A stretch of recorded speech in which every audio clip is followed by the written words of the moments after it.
Hello, everyone. Welcome to the EUG Breakdown. I'm your host, Hector Vasquez, here with Frank Cepedes, black belt roosterweight, getting ready for Pan Am's. Frank, how you feeling? Feeling great. Ready? How many weeks out? 3 weeks? Man, we're about 3 weeks out, Frankie. How you feel? How's the weight cut is the question. It's starting, so we're starting up with that. Basically, that's the hardest part. I know. I used to cut that weight to rooster. God, I don't know how you guys do it, but hey, my respects. So we're going to talk a little bit about the Tainan Isaque fight. Obviously, you're a gi competitor. You compete in the gi. You also do no gi. Tell me what you think about this matchup. This matchup, I think, is really exciting because we have two high-level athletes competing against each other and a 30-minute rule set, right? So, I mean, a lot could happen in this fight. I feel that both have, like, amazing styles that complement each other, so I think it's going to be a really good fight. Nice. So, obviously, they changed the rule set on this matchup. I think it's 30 minutes. And then the 50-50 rule. Can you explain a little bit about that rule? How does that work? I mean, I didn't look really much into it. I just know there's a rule that involves, like, I think it's like with stalling with the 50-50. Okay. So I think gives like the competitors a little more of a high-paced match rather than staying in the 50-50. So that should be good to be implemented into the rule set. Right. And so let's talk a little bit about Isaque Bahiense Dream Art Project. These guys, obviously, they've grown their team. They've got a new location in Texas, and they're building their brand there. He's done an amazing job. A lot of up-and-coming talented kids out of there. I think Ana Rodriguez, Mayhems came out of there, the Muniz brothers, so on and so forth. Tell me a little bit about what you think about their team or their squad. I mean, they have a pretty solid team. That's first off.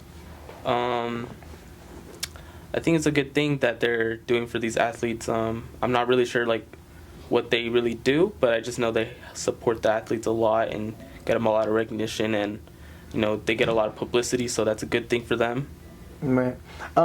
Isaque's fighting, but there's no head coach there. Do you think that's going to be affecting in this matchup against Tainan? Obviously, we know Tainan's under the tutelage of Guillermo Menez, which is one of the, to me, one of the best strategic coaches out there in the world. I'm sure they're going to have a great game plan for Isaque. What do you think? Is that going to affect Isaque in this situation? I mean, I think he's been competing for a long time, so I think he knows how.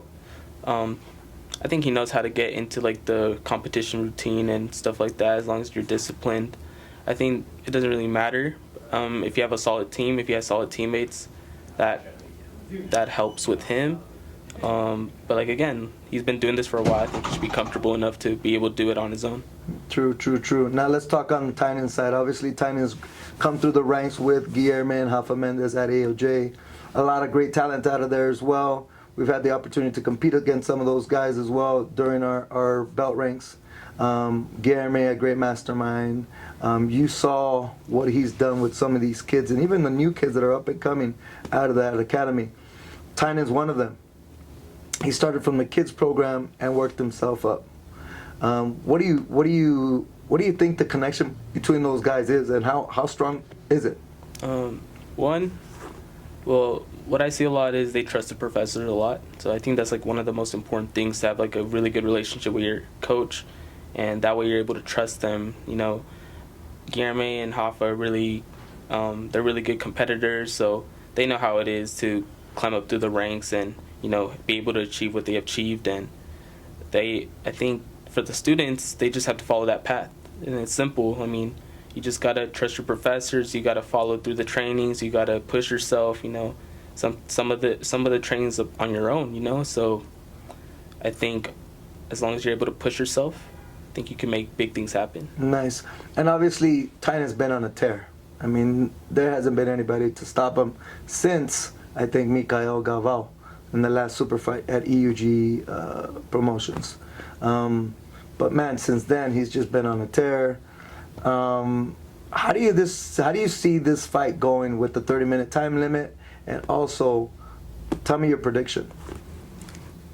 I think that Tainan will win the fight. Mm-hmm. I don't think it's going to go the full 30 minutes. We've been seeing Tainan, he looks unstoppable, like you said. And he's pretty much good everywhere, and no one's really been able to expose him. His weaknesses, he pretty much doesn't have a weakness. He kind of goes wherever the fight goes, and he kind of dominates as well. Right, I agree. And then, if you were to give Isaque advice, what would be your game plan against Tainan in this situation?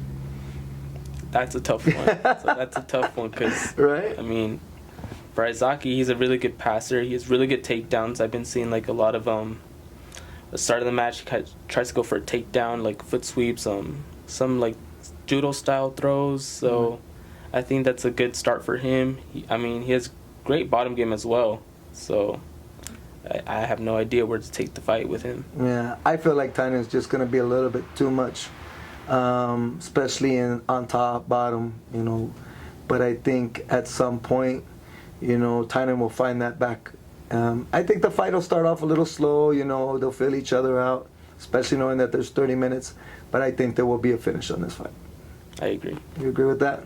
Man, Frank, thank you so much for your time. Really appreciate it. Guys, go check it out, EUG Podcast, for more breakdowns and more analysis on MMA and Jiu-Jitsu, grappling. Done, Frankie. That's it. See? Easy breezy, bro.